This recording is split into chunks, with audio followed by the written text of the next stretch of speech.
Егер қарапайым өрт қауіпсіздік ережелерін сақтасаңыз, мұндай жағдай сізді айналып кетуі мүмкін. Ең бастысы абай болыңыз. Айта кету керек, соңғы кездері осы сынды оқиғалар Петропавлда жоқ емес. Темір тұлпар иелерінің көбісі көліктерін газ қондырғыларымен жарықтандырады.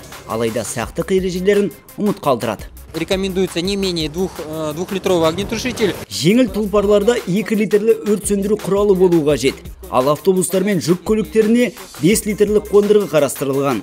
Өрт сөндіру құралы жүргізушінің жанында болуы тиіс.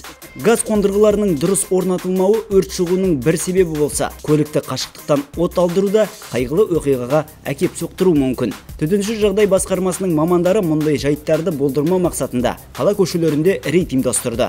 Шара барысында олар көліктерді тоқтатып, арнайы ескертпе парақтарын таратып, арнайы жапсырма қағаздарын тарту етті.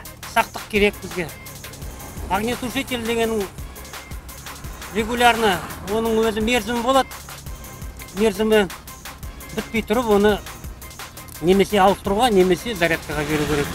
Оны өзім мен қадағалап тұрам. Былтыр желтоқсан айында көлікте өрт қауіпсіздігін сақтамаған 10 жүргізуші темір тұлпарларымен қош айтысты. Биыл қаңтар айында мұнда 2 факті тіркелді. Осындай мысалдар жүргізушілерге ой салатынына сенімдіміз.